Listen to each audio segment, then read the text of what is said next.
آئیے کتاب رحمت سورہ الکہف اٹھائیں۔ اللہ تعالیٰ نے ایک واقعہ بیان کیا ہے حضرت موسیٰ اور حضرت خضر علیہ السلام کا، کہ حضرت موسیٰ علیہ السلام عزم مصمم کر کے جب چلے تو اللہ فرماتا ہے کہ ہم نے حضرت موسیٰ علیہ السلام کو جس بندے کی نشانی بتائی تھی وہ بندہ ان کو وہاں مل گیا۔ سفید چادر اوڑھے حضرت خضر علیہ السلام وہاں لیٹے ہوئے تھے، تو یہ جا کے ان کے پاس کھڑے ہو گئے کہ حضرت میں آپ کی خدمت میں اس لیے آیا ہوں کہ اللہ نے آپ کو جو خصوصی علم عطا کیے ہیں میں ان کو سیکھنے کی غرض سے آپ کی چوکھٹ پہ آیا ہوں۔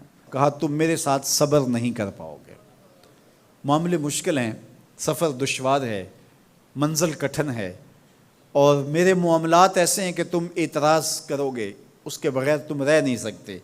حضرت موسیٰ علیہ السلام نے کہا اگر اللہ نے چاہا تو آپ دیکھیں گے میں صبر کروں گا اور آپ کے کسی حکم کی کسی کام کی میں نافرمانی نہیں کروں گا، کسی کام کا انکار نہیں کروں گا۔ کہا کہ اچھا شرط یہ ہے کہ جو میں کروں اس پر تم اعتراض نہیں کرو گے، سوال نہیں کرو گے، یہاں تک کہ میں خود ہی نہ بتاؤں۔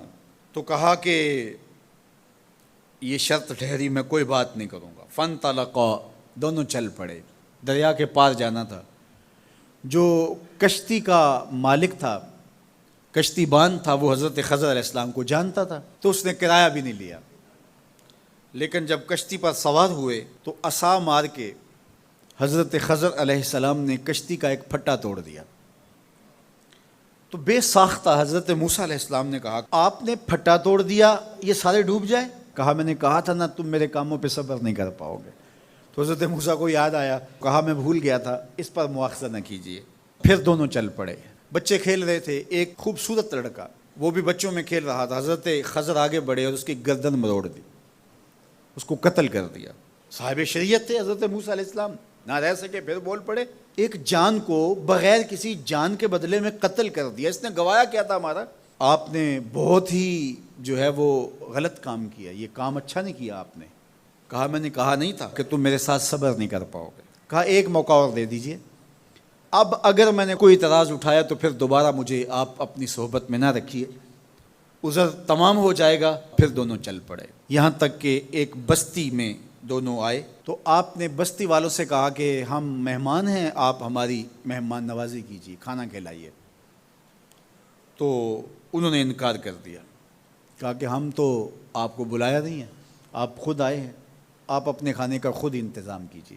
گزر رہے تھے گلی سے تو ایک دیوار گرنا چاہ رہی تھی، تو جلدی سے اس دیوار کو مرمت کر دیا۔ کہا حضرت ہم اگر چاہتے تو اس پہ اجر لے سکتے تھے، انہوں نے ہمیں کھانا تک نہیں دیا اور ہم ان کی دیواریں سیدھی کر رہے ہیں۔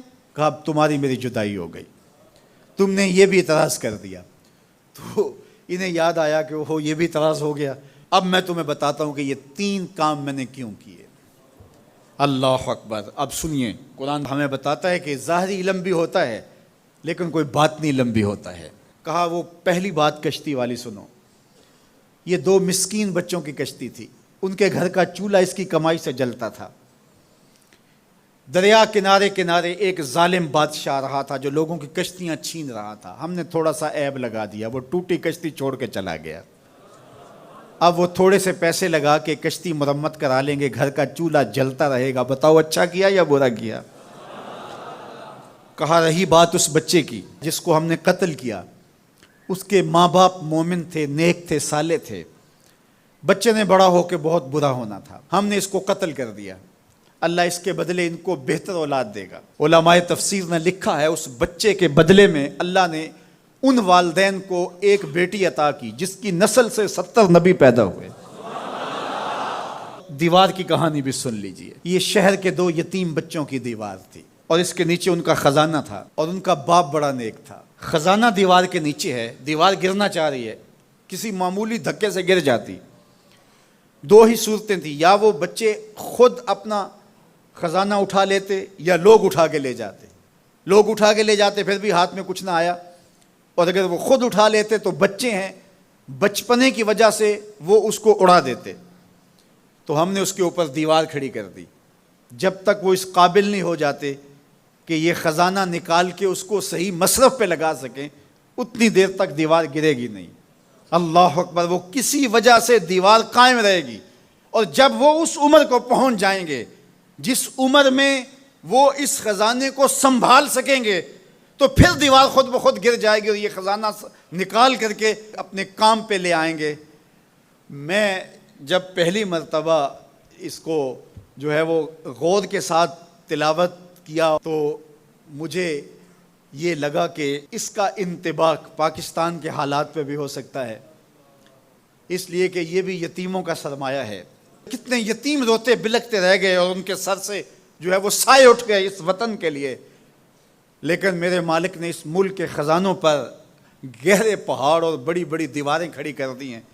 جب تک یہ قوم بلوغت تک نہیں پہنچے گی اتنی دیر تک وہ خزانے ظاہر نہیں ہوں گے، اور جب یہ قوم اپنی بلوغت تک پہنچے گی، شعوری بلوغت، فکری بلوغت، علمی بلوغت، اور رب سے جو وعدہ کیا تھا پاکستان کا مطلب کیا، لا الہ الا اللہ، جب اس بلوغت تک یہ پہنچ جائے گی، اس وعدے کی تکمیل ہوگی، پھر رب دیوار ہٹا دے